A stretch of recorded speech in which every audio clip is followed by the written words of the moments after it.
Salut à tous, j'espère que vous allez bien. C'est Karine pour un nouvel épisode de Passion Patrimoine. Alors aujourd'hui, j'aurais pu dire que j'accueille un grand sportif, un footballeur. Bah ouais, c'est pas coutume, mais on va en parler. C'est vers une autre carrière qu'il s'est dirigé. Il s'appelle Vincent Langlois, il a 29 ans, il est tout jeune. Je crois même que c'est le plus jeune que j'ai reçu au micro. Bonjour Vincent. Salut Karine, je suis très heureux d'être là, j'adore le format podcast. C'est cool. Mon premier, donc on ouvre le bal ensemble. Ah c'est vrai ? Ouais. T'as jamais fait de podcast avant ? Jamais. Bon, bah tu vas voir J'en ça. écoute beaucoup. Comment ? J'en écoute beaucoup. Ouais, tant mieux. En gros, c'est un peu la même chose qu'à la télé, sauf que là, tu peux mal te tenir comme là tu te tiens et ça se voit pas, quoi. Alors Vincent, en fait, ton profil, tu m'as dit au téléphone, tu vas voir, il est assez atypique et c'est vrai. Tu as un profil qui est pas commun. Mais justement, je pense que c'est très intéressant de t'écouter parce que ça peut donner, évidemment, comme à chaque fois, des idées de vocation, mais ça peut aussi rassurer sur le fait qu'il n'y a pas qu'un schéma de vie, il n'y a pas qu'un tracé et qu'on peut à tout moment rebondir puisque toi, tu avais d'autres rêves. Déjà, ton premier rêve quand tu étais gamin, le Vincent, quand il avait 10 ans dans le lit, il pensait à quoi ? Être footballeur, puisque j'ai commencé à l'âge de 3 ans, avant un peu tout le monde. 3 ans ? Ouais. D'accord. À l'Olympique de Neuilly. Tu vois, mais c'est même pas toi, en fait, c'est tes parents qui t'ont inscrit dans un club, non ? Je sais plus trop comment ça s'est fait, mais je pense que j'avais beaucoup d'énergie et qu'ils se sont dit le meilleur moyen de le canaliser, c'est peut-être de faire du football. Et comme il était pas loin de chez nous, on m'a inscrit au club. Et puis au final, t'as aimé ça ? Et j'ai adoré. T'as adoré. Ouais. Donc t'as fait de 3 ans jusqu'à quel âge ? J'ai fait de 3 ans jusqu'à 13 ans. Après, j'ai fait une coupure. J'ai repris à l'âge de 16 ans. Et voilà, donc ça fait quand même plus de 10 ans de football.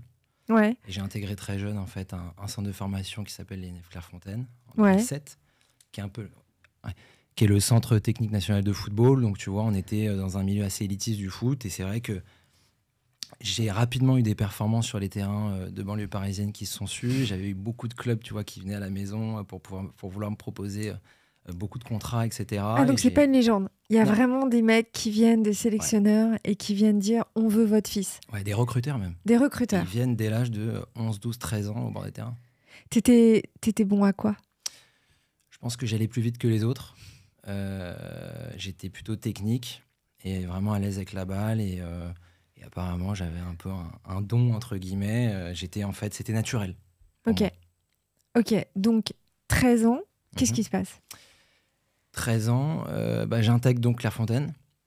Un peu à mon insu parce que... Je connais bien, hein, je vais sortir une bombe, hein, mais je suis sortie avec quelqu'un qui découchait de Clairefontaine pour venir chez moi. Ah bon ? Et je ne dirai pas le nom, mais je connais très bien. Un gros secret là. Ouais. Écoute, donc j'intègre Clairefontaine un peu à mon insu parce que je pense pas que j'étais encore prêt à quitter le foyer familial. Tu vois, on était une famille très soudée et j'étais dans un confort, j'avais beaucoup de chance, tu vois. On va le voir, hein, tu es issu d'une fratrie de 3 frères et tu es celui du milieu. Exactement. Et écoute, mes parents ont suivi un peu mes rêves, donc on est allé. Et c'est vrai rapidement, au bout de 3, 4, 5 mois, j'avais un peu perdu la passion. Parce que l'éloignement familial, les amis, j'étais très attaché à mon milieu en fait et à mes proches. Et donc j'ai décidé de quitter, tu vois, l'INF prématurément. Et en fait, je pense que j'avais déjà beaucoup de maturité, je savais ce que je voulais. Pourtant, on me faisait voir un psychologue, tu vois, de l'équipe de France, etc. Ah oui. Oui, parce que c'est une décision, puisque j'ai quand même pris la place de quelqu'un. On est 2500 postulants qui sont les meilleurs footeux. Et ils en prennent 24. Tu vois, donc c'est très élitiste, comme je te disais tout à l'heure. Et c'est vrai que quand tu prends la place de quelqu'un, il faut vraiment avoir une réflexion quand tu sors, tu vois. Donc et en plus, je pense qu'il m'aimait bien. Donc j'ai décidé quand même de partir. Et c'est marrant parce que ma mère me disait, je le sentais quand elle venait me chercher le vendredi. Elle me disait, c'est marrant, t'étais déjà un vrai petit bonhomme parce que tu savais ce que tu voulais. Tu me disais déjà que de toute façon, tu prenais moins de plaisir et qu'il fallait peut-être que tu rentres. Donc, tu vois, je sais déjà un peu ce que je veux rapidement.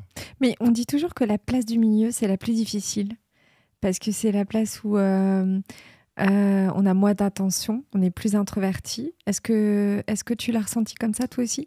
Moi, je pense que j'étais plus le vilain petit canard. Oui. J'avais un grand frère un peu plus introverti et un petit également. Et moi, j'étais un peu plus le feu follet, tu vois, de la famille. Tu vois, intégrer un centre de formation, en plus, quand tu viens de Neuilly, c'est quand même assez rare. Neuilly, c'est pas un fournisseur de footballeurs, c'est habituellement, sûr. tu vois. Ouais.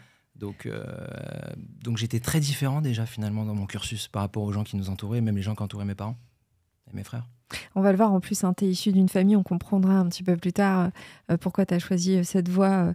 Un papa qui était cadre financier dans des gros groupes hein, Ouais. et une maman journaliste qui tous deux partent à la retraite cette année, tu m'as confié, Normalement. normalement. Donc, il y a cette lassitude, on peut dire, du foot, ou en tout cas cette, ce désamour. Ouais, ce désamour, je pense que je prenais moins de plaisir et je savais où je voulais aller, donc c'était mieux d'arrêter, tu vois. J'étais pas heureux et c'est vrai que je m'écoute pas mal et quand je suis pas heureux, je préfère tourner la page et passer à autre chose. Comment on revient d'un cursus sportif avec intégration dans un club, comme tu l'as dit, Clairefontaine, dans de nouveau la vie normale, l'école normale? T'avais quel âge là? J'avais donc 14? 13 ans. Ouais. C'était l'année de la 5e. Mm. Et donc, je suis revenu. Ils ont été ils ont été plutôt sympas à Pasteur. J'étais au lycée Pasteur avant. Et donc, ils m'ont réintégré en cours d'année. Ils m'ont réinséré, entre guillemets, dans des classes normales. Et je suis reparti dans une vie normale, en fait. T'avais pas un sentiment d'inachevé ou de loupé? Je pense que je me suis beaucoup protégé quand je suis sorti de Clairefontaine, de me dire que c'était ma décision. Et je pense que j'ai mis une grosse carapace. Mais effectivement, je portais un peu un truc à Neuilly où je savais qu'on parlait un peu de moi sur la partie foot. Je sentais que j'étais un peu au centre de l'attention, souvent à l'école, par mon niveau de foot, tu vois, dans la cour de récréation. Tout le monde savait qu'il y avait un Neuillien qui était à la l'INF. J'étais très proche de ce club de notre ville qu'on aimait beaucoup. Et j'avais une pression indirecte, mais je me la suis pas mise et je me suis écouté que moi, tu vois. Et j'ai des parents qui m'ont sûrement énormément protégé aussi. J'ai vraiment de la chance.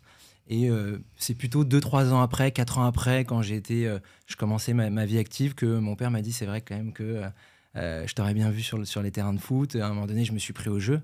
Quand tu as tous les recruteurs qui viennent te voir de tous les clubs, tous les parents qui te félicitent parce que ton fils est bon sur un terrain et que le foot, de toute façon, ça réunit tout le monde. Il m'aurait bien vu quand même faire une carrière, mais tu vois, il me l'a jamais fait ressentir.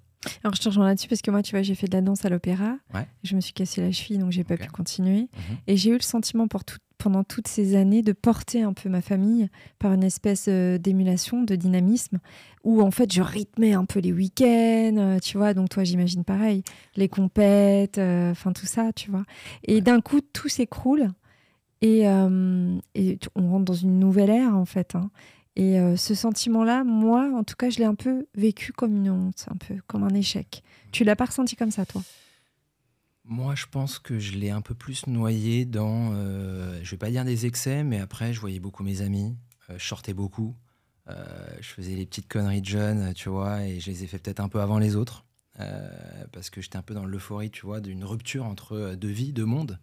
Il fallait que tu vibres à nouveau, quoi. Ouais, en fait, je me faisais vibrer, tu vois, donc j'allais à 2000 à l'heure, mais plutôt dans mon milieu social, dans les sorties, etc.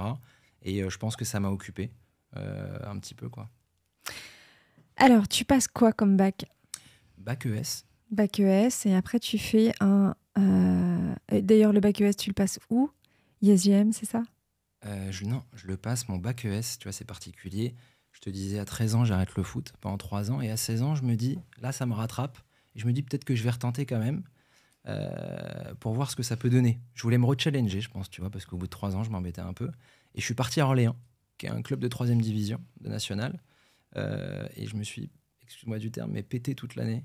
J'ai eu des douleurs partout, j'ai eu plein de blessures. Je pense que mon corps n'a pas repris, tu vois, l'arrêt net du sport. Pendant 3 ans, j'ai rien fait à part sortir et voir mes amis et vivre comme un jeune normal, tu vois.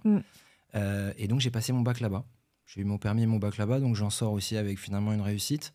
Mais par contre, ça a clôturé le chapitre football définitivement, tu vois. La boucle était bouclée, ouais, quoi. la boucle était bouclée. Sans regret. Sans regret. C'est bien aussi, au final, que Ouais, tu aies pu fermer la porte dignement et sans regret, quoi.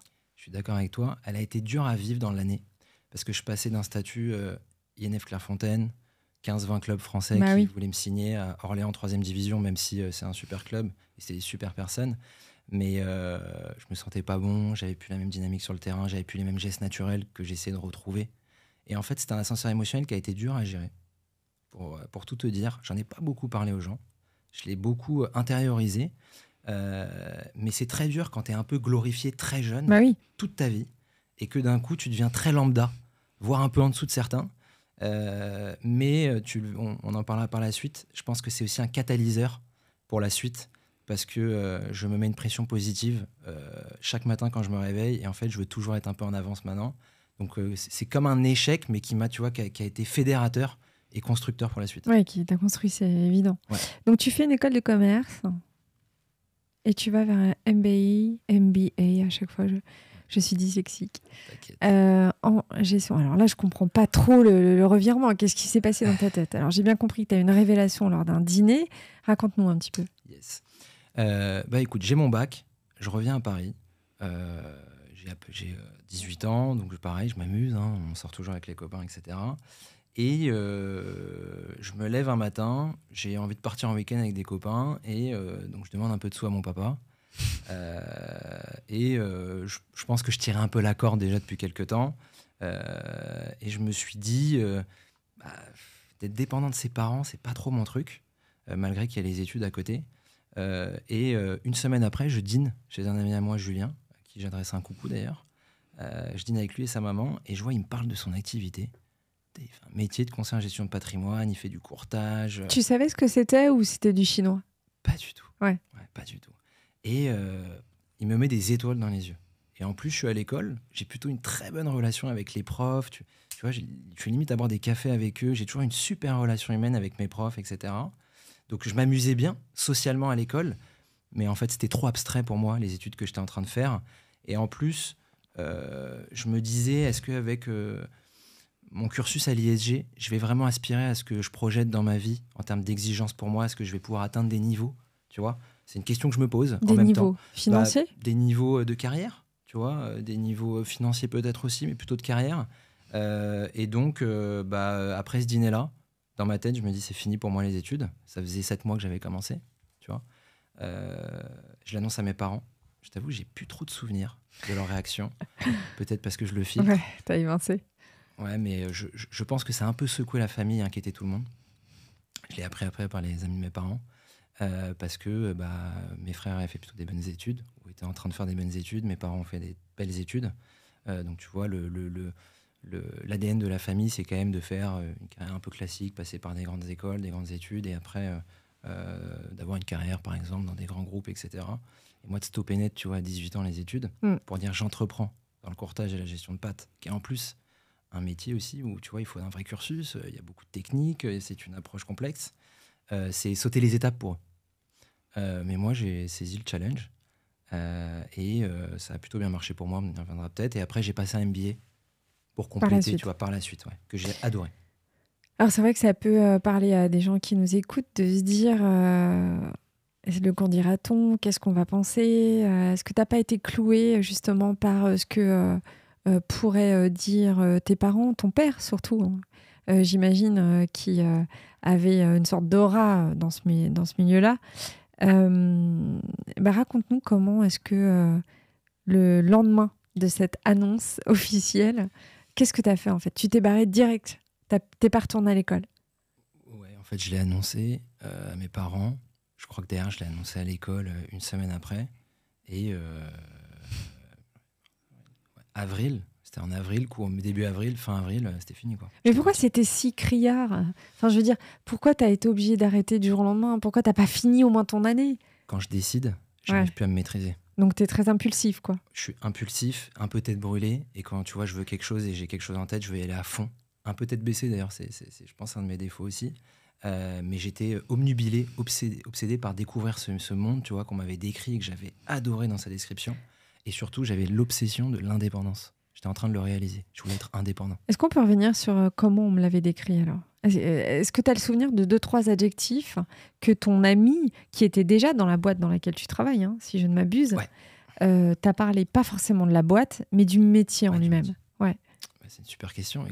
Je me rappelle super bien. Il me disait, moi je voyais rencontrer des grands médecins, des grands avocats. Il fréquentait des milieux hyper sympas. Il faisait des événements.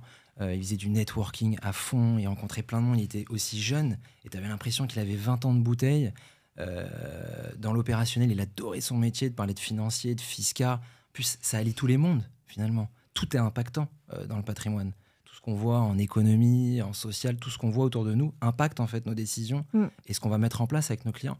Donc de comprendre tout ça, et en plus il gagnait super bien sa vie, il avait le côté indépendant, je le voyais partir en week-end un peu quand il voulait aussi, Et il avait des super relations clients. Il avait même tissé des liens avec plein de gens qui étaient aussi ses clients et des gens du milieu. Et en fait, ça m'a attiré. En fait, je trouvais que c'était hyper concret, quoi. Et moi, j'avais besoin de concret dans ma vie. Cette personne, j'imagine qu'elle est toujours dans ton environnement. Ouais, elle est toujours dans la société. On travaille toujours ensemble. Et en plus, on est super potes. Donc, t'as pas regretté? Pas du tout. Alors, comment ça s'est passé donc? Tu décides d'arrêter et tu pars de quoi?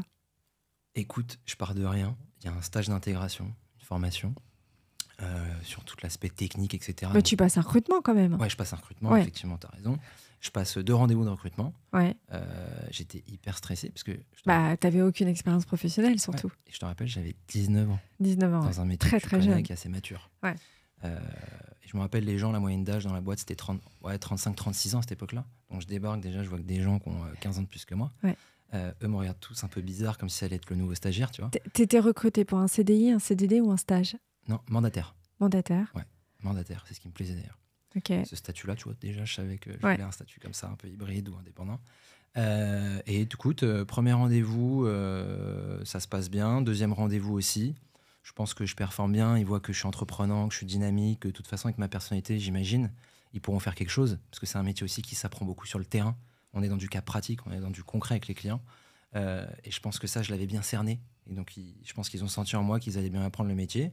Et donc, on me donne une réponse une semaine après. Et on me dit que c'est OK. Et moi, j'avais déjà pris ma décision de quitter l'école. Mais là, tu vivais chez tes parents toujours? Ouais. D'accord. Comment ils vivaient ça, papa? Je sais pas. C'est vrai. Franchement. Vous n'avez pas communiqué, vous n'avez pas échangé là-dessus. Ils te faisaient la gueule peut-être? Non, ils me faisaient pas la gueule. Pas. Mes parents me font pas la gueule, ils sont super mignons pour ça. Ils me font pas la gueule, mais bien sûr que 2-3 fois ils m'ont désincité, tu vois, de faire ça. Chanter, il y avait un peu le côté t'arrêtes les études, je coupe les vifs, tu vois. C'était un peu dans l'éducation, et c'était d'ailleurs très bien qu'ils me le disent. Mais écoute, ils ont essayé, mais ils savent que quand je prends une décision, je suis vraiment dur à suivre. Tu te donnes les moyens, quoi. Ouais, je suis dur à suivre. Ok. Donc tu fais des formations? Ouais, pendant 1 mois. Ouais. Très théorique pendant 1 mois. Et là, le footballeur, le mec en jog et tout, il n'était pas étriqué dans son costard? Eh ben, il était fier et content de mettre un costume. C'est vrai. Ouais, fier parce que le matin, quand je buvais le café avec le Tu ressemblais à quelque chose. Il y avait un peu d'ego de ma part, pas lui, mais de moi. Ah. Ouais, mettre la cravate, tu vois, devant lui. Mais tout ça, c'est marrant parce que j'étais tellement fier, ça me galvanisait tellement de me lever à la même heure que lui, sachant qu'il se levait super tôt, de boire le café avec lui, d'écouter BFM Business avec lui, tu vois, et qu'il voit son fils partir travailler avec la mallette. Moi, c'était aussi ça ma fierté, tu vois. D'ailleurs, c'était mon premier leitmotiv après quand j'ai intégré la boîte. C'était de le rendre fier aussi et de leur montrer à ma mère et à mon père que j'étais débrouillard, tu vois, autonome, indépendant, que je savais faire. La boîte, elle a tout de suite cru en toi? Ouais, je pense. Ouais. Comment tes premiers clients, tu t'en rappelles? Très bien. T'imagines que dans ce métier, quand tu commences, souvent ce qu'on te demande de faire, c'est un bilan relationnel, les réseaux alumni des écoles pour t'aider à les prospecter. Tu peux passer par ton cercle 1, c'est-à-dire les parents, la famille, les meilleurs amis. Mais moi, j'avais 19 ans. Aucune crédibilité. En plus, j'avais pas de réseau d'alumni puisque j'avais quitté l'école au bout de 7 mois. Donc, qu'est-ce que j'ai dû faire? J'ai dû prospecter. Je peux t'assurer que la première matinée où j'ai pris mon téléphone et les bottins, j'étais pétrifié. Je faisais tout pour pas appeler. Le soir, je rentre chez moi, je me rappelle très bien.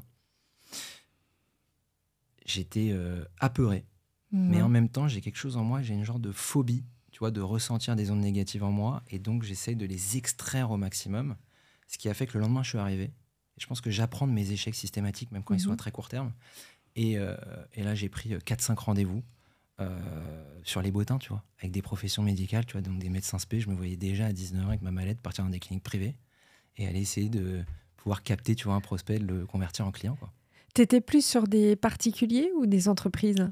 Est-ce que vous aviez justement un cahier des charges, des appels types, une formation avec un espèce de discours, tu sais, comme dans les call centers? Ou est-ce qu'on t'a laissé très indépendant et décisionnaire en fait? On m'a laissé hyper indépendant, mais on m'a proposé, tu vois, des argus, on m'a proposé des méthodes, un mindset, tu vois, une approche, une vision pour pouvoir faire en sorte de prospecter, même si c'est un milieu où fonctionnait beaucoup par le relationnel, la recommandation. Donc même pour eux, un petit jeune, pour eux, c'est pas facile, tu vois, de te donner des conseils parce que ça fonctionne pas comme ça forcément dans ce métier. Mais écoute, j'ai mis de l'énergie et j'ai tout de suite en fait réussi à prendre pas mal de rendez-vous et je me laissais pas le choix. J'étais tellement galvanisé par réussir, ne pas revenir en arrière et surtout ne pas regretter mes choix passés. Il fallait que tu assumes, en fait, en quelque Ouais. sorte. Tu étais rémunéré comment, alors? Bah écoute, dès que je faisais un contrat, j'avais une À la com. rémunération ouais, à la com. Tu n'avais pas de fixe. Pas de fixe. Bon, ça aussi, très motivant. Très motivant. Tu n'avais pas trop le choix, quoi. Exactement. Un ordre d'idée des 2-3 premiers mois? Écoute, je mets 2 semaines vraiment à déclencher et les 3 premiers mois, je m'éclate. Je gagne vraiment bien ma vie. Je développe déjà un portefeuille client. Je sens qu'en plus, ce qui était sympa, c'est qu'ils me voyaient arriver, 19 ans un peu, tu vois, j'essayais vraiment de me super bien m'habiller, d'être à 3 épingles, etc. Et je Mais tu as sentais l'air d'avoir un peu d'humour, donc j'ai envie de dire, Ouais. est-ce que tu rigolais toi-même de ta situation et de ton manque de crédibilité? ouais, Ou et est-ce que eux tu aussi. essayais d'être justement hyper crédible? Écoute, en fonction, je m'adaptais un peu des deux, mais eux, ils avaient toujours le petit sourire, mais ils se disaient, il est sympa aussi, et on sent qu'il a envie. Et je sentais ça, en fait, chez mon prospect, et in fine, chez mon client, après. Et après, j'ai très vite développé donc, de la recommandation à travers mes clients, qui ont été mes meilleurs porte-étendards, quoi, tu vois. C'est grâce à eux qu'aujourd'hui, j'ai développé un énorme réseau de clients, parce qu'en fait, j'ai eu que à faire de la prospection pendant très peu de temps. Et après, j'ai énormément développé à travers ces réseaux, et quand j'ai commencé à avoir de la crédibilité, et que ça parlait un peu de moi dans mon milieu, bah forcément, le relationnel arrive et après, tu crées des événements, tu crées de la synergie autour de toi pour te faire entendre, pour te faire comprendre et pour te donner envie de travailler avec toi. Généraliste, j'imagine. Tu t'es pas dit, tiens, je vais me spécialiser sur telle ou telle classe d'actifs, sur tel ou tel produit? Ouais, tous les produits. Ouais. Ça partait des produits retraite, on était déjà assez axé retraite et je pense qu'on n'a pas tort, vu tout ce qui se passe. On avait bien sûr les produits d'assurance vie, les produits de prévoyance. On n'était pas encore hyper à cheval sur toute la partie IMO crédit, mais après ça, on l'a développé. Même les CPI, tu vois, c'était il y a 10 ans, c'était moins en vogue. Mm. Et après, ouais, tout le panel, tu vois, qu'on peut bien sûr conseiller et offrir à un client.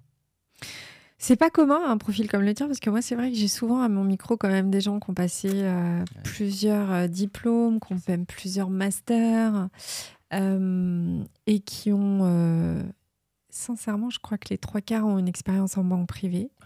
J'ai peut-être 10% qui ont une expérience en salle de marché. J'ai 1 ou 2 personnes qui sont autodidactes, un petit peu, comme toi, en quelque sorte, mais qui sont un peu plus âgées ou, par exemple, autodidactes dans le métier, qui sont en phase de reconversion. Donc, j'ai envie de te poser la question, ça a été quoi le plus dur pour toi?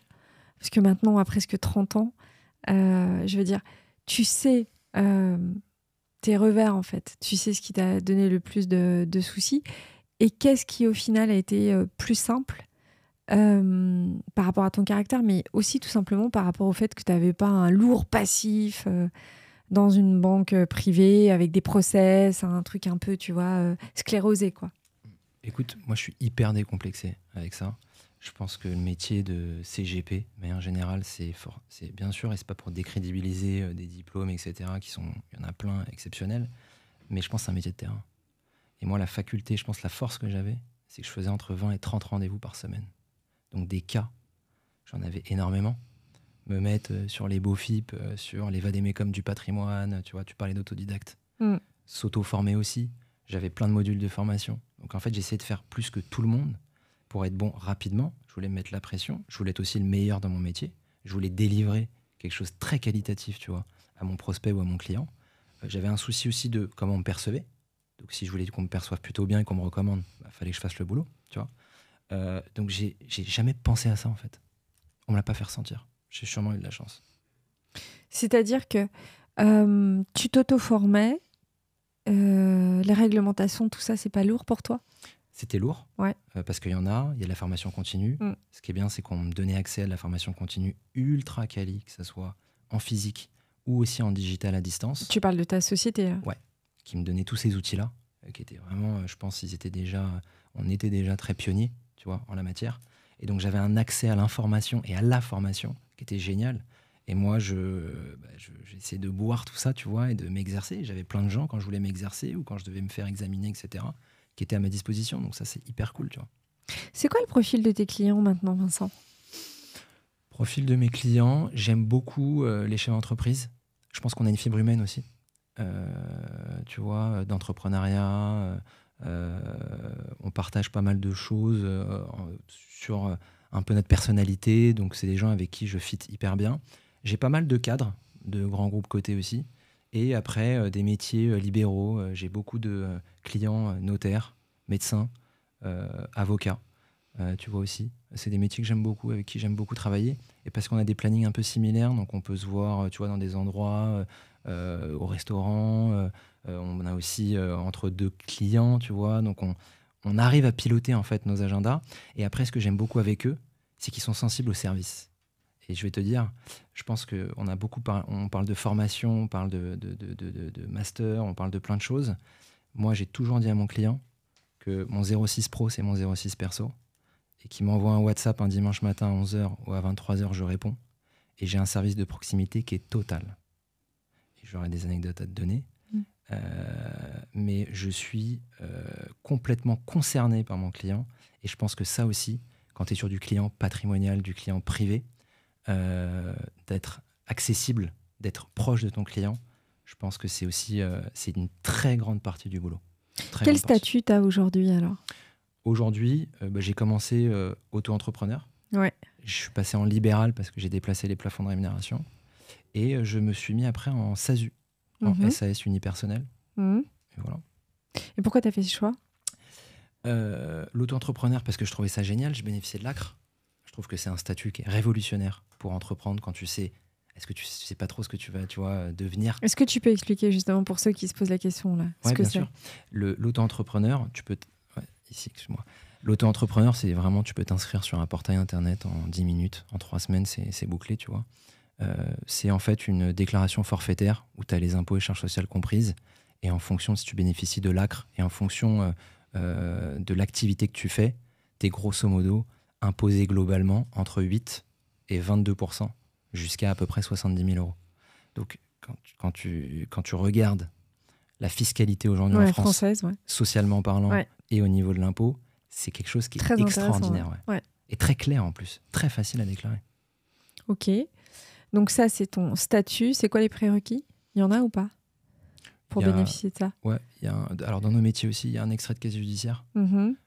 Niveau 2, mais ça vérifier, je ne me rappelle plus. Comme dans toutes les boîtes. Dans toutes les boîtes. Et non, après, c'est un enregistrement avec une pièce d'identité, tu vois, un justif de DOM, c'est hyper simple. Ok. Du coup, aujourd'hui, ton portefeuille client, c'est peut-être une question bête, mais il t'appartient entièrement ou est-ce que c'est...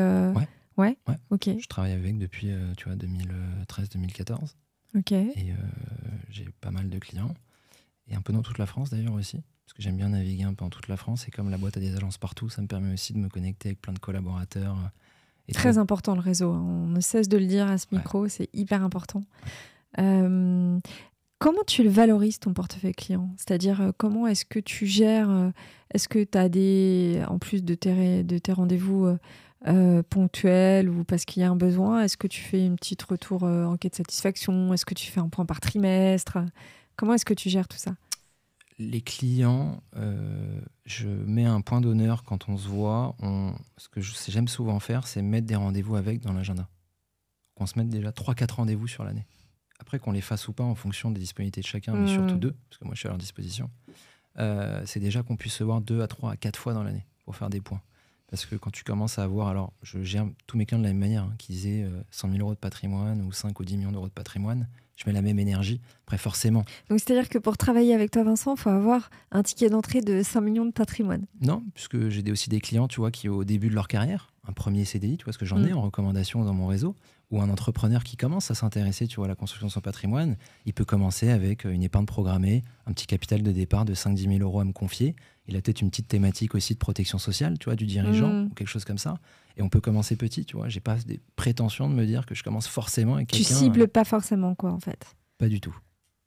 Parce que j'adore rencontrer plein de gens différents. Qui soient, tu vois. Et en plus, les gens évoluent aussi. Donc ça peut être parfois aussi en termes de business, parier sur l'avenir, tu vois. Ok. Donc tu étais sur ton portefeuille.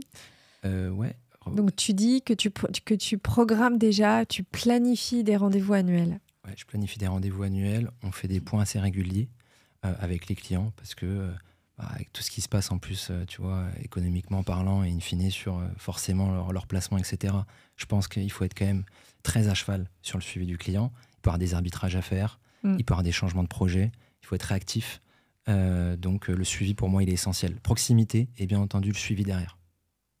Qu'est-ce que tu dirais à ceux qui targuent la profession, que c'est surtout un métier de vendeur ou de commerciaux et je vais pas être sympa là, je vais t'attaquer un peu, Non, mais t'inquiète. parce que tout à l'heure tu m'as dit j'arrête pas, je fais 30 rendez-vous par semaine.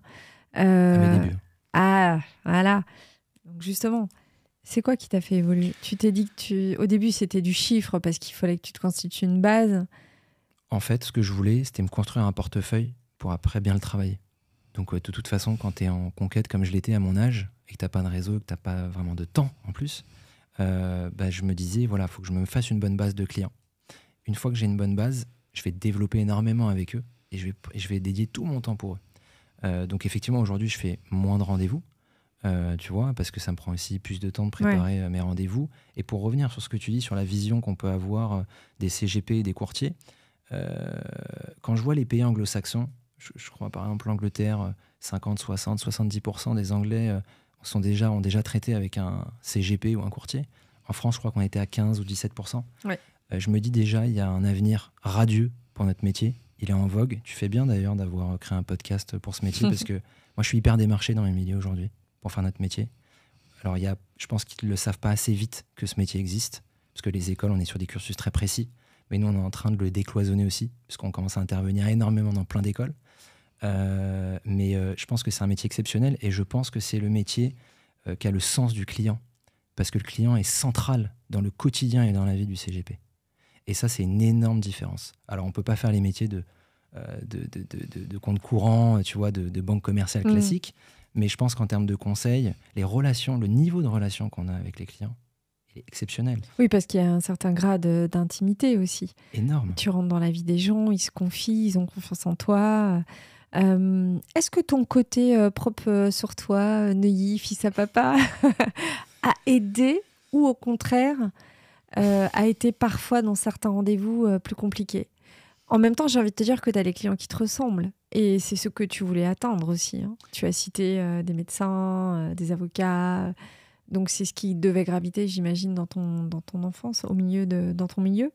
T'as raison, parce que c'est vrai que là où je vivais, il y avait beaucoup d'entrepreneurs, des grands cadres et des professions libérales un peu plus, tu vois. Franchement, je pense que ça peut aider, peut-être, ouais. Parce que j'avais des codes du milieu de l'argent, en fait. Et ça, oui, à mon avis, ça a aidé. Après, je pense qu'il y a une autre qualité que j'ai, si je peux me permettre de la donner, c'est que j'ai un côté où je m'adapte, puisque j'ai quand même vécu avec des gens dans notre milieu, le milieu du football, et souvent peuplé de personnes de milieux qui sont moins favorisés que le mien. Ouais. Donc j'ai appris à vivre avec des gens qui ont une autre religion, une autre manière de penser, une autre manière de vivre. Et ça a été extraordinaire. Et d'ailleurs, j'ai énormément de proches qui sont à l'opposé de ce qu'on peut voir du Neuillien. Et j'adore ça, parce que ça me déconnecte et ça me connecte sur plein d'autres choses. Et je pense que tout ça m'a permis aussi en clientèle et dans le suivi de mes clients et dans les relations, que ça puisse se ressentir. Parce que moi, j'ai des clients, tu vois... T'as des clients à l'international ? Non. Non. Moi, c'est vraiment France. Ok. Et Paris ?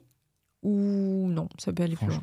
Beaucoup Paris, mais Marseille, Lyon, Aix, tu vois, Nice. Est-ce que tu as des clients proches de ton père maintenant, des amis de ton père ? Bah ouais, j'ai même ma famille est cliente. Ah. Et les amis et les proches, ouais, bien sûr. Alors, est-ce qu'on traite de la même façon les dossiers de sa famille, de ses proches et les dossiers de clients qui sont avec lesquels on n'a pas un lien? Je ne parle pas en termes de sérieux et de professionnalisme, mais plus en termes de stress. Moi, non. Toi, non. Je les traite de la même manière. Je suis, tu vois, hyper honnête avec moi-même. Je suis très cartésien dans la manière de discuter avec les gens. Je suis assez direct. Donc, que ça soit avec mon père, mon frère, un oncle, un ami des parents ou un client qu'on m'a recommandé à la base d'un milieu qui n'est pas le mien, que je ne connais pas. Non, c'est le même fonctionnement pour moi. Comment tu as passé la période du Covid ? Écoute... Est-ce que tu as vu une évolution dans les attentes et dans l'approche, déjà, soit de ta société, mais aussi de tes clients ? Ouais, je vais te dire, 24 heures avant le premier confinement, on n'avait jamais fait une souscription à distance. Ah, jamais un produit, jamais ce que tu veux en digital. Donc t'imagines bien que quand on a pris le confinement, ça a été... franchement, on a pris un raz-de-marée. Je pense que j'ai pas dormi de la nuit. On savait même pas par où commencer. Et en fait, il y a eu une mobilisation des mandataires, une mobilisation de la structure qui a été totale. Je pense qu'on a des relations partenaires qui ont été extraordinaires. On a une équipe dirigeante que j'admire, puisque on a reconceptualisé toute la boîte en même pas une semaine pour faire notre métier qu'on faisait 100% en physique, 100% en digital, en ayant des outils ultra efficients, des comptes rendus et des super outils pour nos clients. Tout ça en une semaine. Et en fait, on a, pendant le Covid, nous, et en tout cas moi, j'ai fait énormément de croissance de business, puisque je trouve que les gens ont eu plus de temps. Alors, il y avait le temps, puis il y avait la défiance aussi par rapport aux banques, ou certaines banques qui étaient fermées. Donc, j'ai envie de dire, vous avez grappillé aussi des choses un peu de façon naturelle. En plus, bien sûr, peut-être de votre surcroît d'activité ou de dynamisme. Alors, tu as raison, c'est hyper important ce que tu dis. Je pense que notre agilité via un 06 pro perso, tu vois, et de ne pas être forcément dans une société très institutionnalisée, très processisée, comme dans les banques. Parce que vous, du coup, vous avez un rapport un petit peu plus personnel avec le client final. Et du coup, là, il y avait la disponibilité, le lien. Tu as récupéré d'ailleurs des clients ? Plus, ouais. Énormément. Tu parlais de croissance. Ouais, énormément par la recommandation. Un nombre à donner peut-être ? Écoute, j'ai dû faire 30 ou 40% de business en plus l'année du Covid que l'année d'avant. Et quand je te parlais d'agilité, tu sais, nous, ce qui s'est passé quand il y a eu le premier confinement, on a communiqué, forcément, comme les banques, mais comme tout le monde. Sauf que la deuxième vague de communication chez nous, ça a été quoi ? Le portable, tout de suite. Et là, quand tu appelles 100% de tes clients à 48, 72 heures, une semaine, 2 semaines de ça, et que tu es connecté tout de suite avec eux, là aussi, tu renforces tes relations avec eux. Oui, c'est sûr. T'es pas que là quand on doit faire du business.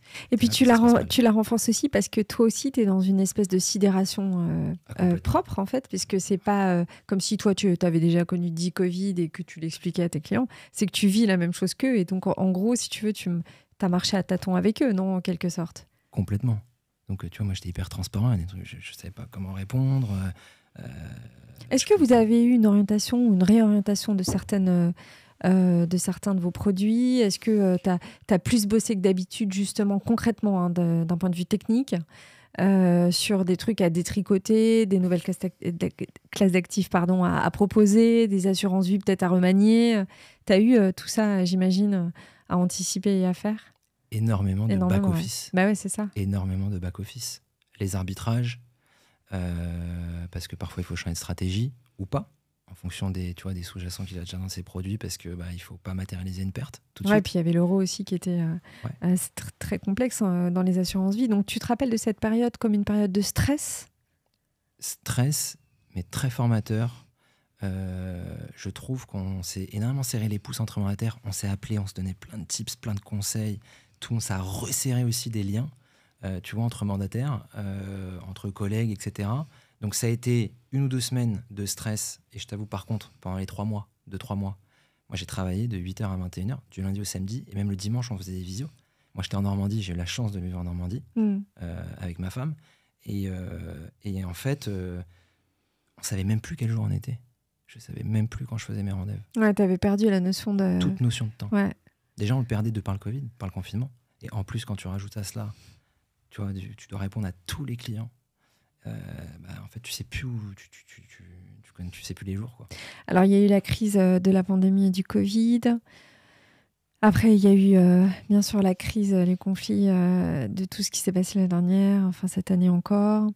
Et puis maintenant, il y a une nouvelle crise des banques. Est-ce que à chaque fois, tu sens dans l'approche de tes clients un stress ? Est-ce qu'ils t'appellent pour te dire... Est-ce que là, ces derniers temps, cette semaine en tout cas, tu as eu des appels de tes clients qui te disent oh là là, ça va diviser les marchés, mes placements, parce que moi, les banques, est-ce qu'il faut que je retire mon argent, tout ça ? Ou est-ce que à force, tu es arrivé à une certaine éducation financière auprès de ta clientèle qui fait que, d'une, ils ont confiance en toi, mais surtout, de deux, ils commencent un petit peu à connaître la résilience des marchés ou les différentes attitudes qu'il faut avoir face aux infos, en fait. Il y a plein de choses intéressantes à dire sur ça. Je pense que déjà, post-Covid et post-premier confinement, je ne sais pas si tu te rappelles, il y avait beaucoup de communication. On a beaucoup vu dans les médias qu'il y avait des ouvertures de PEA, c'est des ouvertures records de PEA. En fait, pour moi, ça veut dire que les gens se sont auto-éduqués aussi, puisqu'ils ont pris le temps avec le Covid et le fait que les marchés sont bas, ils se sont dit qu'il y avait des opportunités, parce que les médias ont très bien relayé ce moment d'opportunité, en tout cas de la partie patrimoniale. Alors, je te coupe aussi parce qu'il y avait énormément d'ouverture de comptes en ligne. Ouais. Et ça, est-ce que ça a eu un impact sur ta profession, d'après toi? Pas du tout. Pas du tout. Non, parce qu'en plus, ils reviennent. Moi, je les vois, les comptes en ligne. Ils reviennent aussi nous voir parce qu'ils ont besoin d'avoir, en fait, quand on parle de son patrimoine, de son argent, on a besoin d'avoir un regard extérieur d'une tierce personne, tu vois, c'est important. Ok. Pour revenir à ta question... Les différentes crises et les comportements de tes clients. Écoute, le confinement, pour ne te cacher, j'ai eu 100% de mes clients au téléphone et il y avait du stress. On l'a géré. Et ça m'a beaucoup appris dans mon approche aussi, même si j'avais déjà... On fonctionne beaucoup, en tout cas dans ma méthode. C'est beaucoup d'éducation, en fait. Donc moi, je fais souvent mes rendez-vous en 2-3 rendez-vous, tu vois, avant de faire quoi que ce soit avec un client. Et j'ai pas eu un appel ces derniers mois. Pas un. Pourquoi? Parce que je pense qu'ils comprennent qu'il y a des cycles qui répercutent, bien entendu, le cycle de leurs épargnes, le cycle de leur patrimoine, mais que de toute façon, le patrimoine, on est quand même sur du moyen long terme. Ouais, c'est ça. À part la si on le fait crypto, mal. quoi. Ouais. T'en fais de la crypto? Non. Moi, j'en Tu ai fais fait des... Ouais, d'accord. Je m'y connais pas très bien. J'ai pas mal de potes qui s'y connaissent pas trop mal, et d'ailleurs, j'ai confié plutôt à eux. C'est eux qui géraient pour moi, tu vois. Mais ça m'a pas plus attiré que ça, tu vois. C'est quoi justement ce qui t'attire, ce en quoi tu crois vraiment en termes de produits, de ce que tu vends? Ouais. Moi, je suis un grand fan de l'assurance vie. Ok. Et je pense que c'est un outil polyvalent extraordinaire, en cas de vie comme en cas de décès. Et j'adore ça. On peut, puisqu'on a des produits un peu sympas, tu vois, on a quand même un nombre de sous-jacents financiers éligibles dans des bons contrats aujourd'hui pour pouvoir s'amuser et pour que le client aussi, tu vois, puisse prendre en main, être acteur de son épargne avec ses convictions. Parce que je trouve aujourd'hui, tu vois, post-Covid aussi, je trouve qu'il y a de plus en plus de convictions et on a une génération, en fait, où il y a de plus en plus de convictions. Et d'ailleurs, je suis hyper à l'aise et hyper d'accord avec mes clients. Tu vois, quand on parle d'économie responsable, quand on parle d'énergie, d'ailleurs, nous, on voit de plus en plus de fonds dans nos solutions, tu vois, ou ESG, ou c'est de l'ISR. Ouais. Tu vois, tous ces sujets-là. Et je suis tellement d'accord avec les clients qu'en fait, même les discussions, l'éducation financière et les moments qu'on passe avec eux, tu vois, dans le choix du produit, sont devenus beaucoup plus intéressants qu'avant. Et t'es pas face à des problèmes de greenwashing, quoi. Tu te dis pas, je vends des trucs, mais est-ce que tu vas à chaque fois au bout de la chaîne pour essayer de voir si réellement c'est un produit qui est dans des valeurs de gouvernance, qui est dans des valeurs écologiques? Est-ce que tu lis bien tes lignes? Bah déjà, bien sûr, c'est hyper important. Et je vais même te dire, nous, dans le groupe, on a une cité de gestion. Donc, on a des économistes, des gérants qui nous le font aussi. Parce que tu vois, t'es CGP, tu peux pas être bon partout non plus. Non, mais je veux dire, tu as un rôle aussi... tu dois être curieux, j'imagine, quand même. Curieux déjà, petite personnelle, Ouais. tu as raison. En plus, c'est un sujet qui me touche personnellement. Et je me trouve encore pas assez investi, petite perso, dans ce sujet. Et je veux aller beaucoup plus loin, même dans ma façon de vivre par rapport à ça, tu vois. Mais bien sûr, pour les produits et les solutions des clients, on vérifie toutes les lignes. Tu as accès à une vraie transparence aujourd'hui. Dans les investissements, on peut vraiment aller au bout des choses. Et il y a plein d'outils de contrôle et de vérification aujourd'hui qui nous le permettent. Donc, ouais, franchement, on va au bout des choses sur ça. Parce que c'est souvent le reproche qu'on vous fait. Hein. Ouais, c'est vrai. Tu vois, de vendre des produits, comme à l'époque le Pinel, bien sûr, mais, bien sûr. Et de ne pas aller regarder, on va dire, intrinsèquement vraiment les conséquences, ou en tout cas l'endroit de l'investissement, la façon de le faire sur les problématiques ESG et ISR. C'est étonnant qu'un jeune de ton âge, 30 ans, je peux le dire, j'aime jeune, beaucoup quand on me dit que je suis jeune. Voilà. Non, mais aille sur de l'assurance vie en termes de produits phares, parce que c'est vrai que c'est pas forcément les nouvelles tendances, en tout cas auprès des milléniums, et tu vas me dire que tu n'es plus un millénium, mais bon, ce que je veux dire, ton approche étant jeune, tu pourrais justement me dire, je vais plus sur les produits genre SCPI, parce qu'en gros, c'est à peu près 10 ans, c'est ce que tu as commencé, même si je vais mieux savoir comment répondre d'un point de vue taxation, frais de gestion, au final, c'est beaucoup plus intéressant l'assurance vie, ou je sais pas, même sur du private equity, des choses comme ça, en fait. En fait, le private equity, tu peux le faire aussi, tu peux le mettre à l'intérieur de ton assurance vie, en bien fait, sûr. Je vois ce que tu veux dire sur la génération millénium, l'assurance vie. Parce que le mot assurance vie... Ça fait vieux, ça fait peur. C'est comme l'or, bien que l'or est en train d'exploser, là. Ouais, mais tu vois, et en plus, c'est marrant, j'ai plein de clients, l'assurance vie, ils l'assimilent à des séries américaines au décès. Ils ne pensent pas que c'est un outil. C'est drôle. Ouais. J'ai eu énormément parfois, je devais vulgariser en fait le produit pour, Ouais. pour le recontextualiser, excuse-moi, parce que en fait, on a des amalgames sur l'assurance vie, parce qu'il a été vendu par les grands réseaux institutionnels sur des fonds en euros, parce que ça a bien marché à une époque. Sauf qu'on est resté sur ça, et donc on ne connaît pas ce qu'on peut faire dans l'assurance vie. Alors qu'en plus, c'est un excellent outil de transmission en termes quand tu lègues. Hein. Ah bah oui. Et ça, c'est vrai que tu as raison. On en parle un petit peu fiscalement, mais on en parle surtout, en effet, dans un patrimoine. Mais on n'en parle pas aussi, même pour une société. Tu vends des assurances vie même à des entrepreneurs? Oui, on en vend, et juste pour l'assurance vie, tu as raison, pour la génération millénium, j'y reviens. Dès qu'ils commencent à construire leur foyer, ça a plus d'impact aussi. Ouais. Parce qu'on veut mettre un peu pour ses enfants, un peu pour soi aussi. On veut commencer à construire un petit peu différemment. Le risque, on le ventile d'une manière un peu différente aussi, tu vois. Donc il y a ça. Et après, oui, pour les entrepreneurs et les sociétés, il y a des contrats de CAPI, qui est un peu le frère de l'assurance vie, qui est un super bon levier qu'on véhicule énormément auprès de nos clients. Tu as la SCPI à titre perso ou pro que tu peux faire, parce que la SCPI, tu peux la faire sur des sociétés pour la trésor, tu vois, pour ceux qui ont une ambition un peu long terme. À titre perso aussi. Tu as plein d'outils aujourd'hui à ta disposition. Tu as le PER. Nous, on distribue énormément de PER et j'en fais énormément. Et c'est un produit que j'aime beaucoup, en tout cas. Et après, tu as également pour des clients un peu plus aguerris ou qui ont plus de conviction, souvent, ou qui ont envie de s'approprier un produit, tu as les comptes titres, les PEA, tu vois, où ils mettent un peu leur ligne passion en laquelle ils croient, qui répond vraiment à leurs convictions aussi. Et parfois aussi, on a des clients qui ont envie de prendre en main une partie, tu vois, de leur patrimoine, de la gérer librement, sans avoir de conseils, mais ils peuvent quand même, moi, de me demander sur des sujets à eux, tu vois, avoir mon avis. Et tu vois, c'est aussi ça. Et je suis pas obligé de tout faire avec eux aussi. Mais tu parles de retraite, de PER. Comment tu fais, toi, pour la tienne? Je tiens un peu de tout ça. Ouais. Parce que j'ai envie de te dire, ton statut, et j'ai le même. Fait que c'est pas évident. Complètement. Écoute, moi, à titre perso, je vais te dire, j'ai un peu de compte courant. Et après, j'ai tout logé, presque. J'ai un peu de PEA, tu vois, pour m'amuser. Et j'ai le gros de mon patrimoine en assurance vie. Et j'ai aussi du PER, parce que j'ai un statut où je paye un peu d'IR. Donc déjà, ça me permet, tu vois, de baisser ma pression fiscale.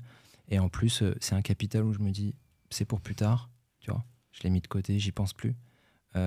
Et au pire, maintenant, parce que tu sais, il y a eu une belle loi Pacte en 2019. Si j'ai besoin pour une résidence principale ou autre, tu vois, je peux m'en servir. Mais je le mets pour la retraite. À court terme, ça me permet de déficit chaque année. Et je trouve que c'est un super hybride, tu vois. On arrive un peu au terme de l'émission, mais j'ai 2 dernières questions à te poser qui me turlupinent. Ouais. La première, c'est est-ce que t'es pas un peu déjà trop installé pour ton âge? C'est quoi tes capacités là, d'évolution dans ta société, mais aussi à titre personnel? Et est-ce que dans 5 ans, tu vas pas tout envoyer chier parce que justement, tu auras déjà tourné la page? Écoute, c'est une bonne question. J'ai toujours voulu avoir un temps d'avance sur ma génération. C'est pour ça que j'ai commencé jeune à travailler aussi, tu vois. Je te parlais de l'indépendance, mais c'est aussi avoir un temps d'avance. Ça me plaît, tu vois, d'aller vite. Ce qui est super dans la société dans laquelle je suis, c'est que depuis 2018, je suis associé. Et en plus, je suis associé depuis le début d'une très belle et grosse histoire dans la gestion de patrimoine de ce groupe. Donc ça, c'est hyper cool. On m'écoute énormément dans l'opérationnel, dans plein d'idées, quand elles sont bonnes et pas trop fougueuses, et elles sont un peu réfléchies, tu vois. Ouais. J'ai des gens comme Yael, qui est ici, et plein d'autres, qui m'écoutent et qui mettent en fait en application avec leur savoir-faire plein d'idées que j'ai. Donc en fait, je suis dans un... Donc il y a un peu de création, quoi. Un peu de créativité, Énormément. un peu de... Tu fais du management? J'accompagne. Je forme beaucoup le réseau, tu vois, les sessions d'intégration, c'est-à-dire en continu et à l'intégration et également sur le terrain. Ok. J'accompagne des plus juniors et même des seniors sur des cas un peu complexes. J'organise je participe à plein d'événements, networking, je bouge un peu partout en France. Donc en fait, je suis vraiment dans l'intrapreneuriat où en fait, je crée énormément effectivement à travers ce groupe aussi. Et ma deuxième et dernière question, Vincent, c'est tu continues à jouer au foot? Écoute, je fais un peu d'urban. Ouais. Ouais. C'est quoi la différence? Urban, c'est les petits foot à 5. Ah, d'accord. Ouais. Je connais pas. Je jouais aussi, j'avais une ligue associative l'année dernière, du foot à 11, donc des sur grand terrain que j'ai fait un petit peu. Là, j'ai plus trop de temps en ce moment. Et je fais aussi un peu de paddle. Tu sais, le paddle, Ouais, je confonds tout le temps, moi, mais je vois très bien. Squash tennis. Ouais, c'est pas Qui est la un planche peu, quand t'es sur la mer. Ouais, qui est un peu en vogue et c'est cool. Merci Vincent. Vincent, si on veut te retrouver, on va sur ton LinkedIn, j'imagine, Ouais. Vincent Langlois. Ouais, c'est ça, exactement.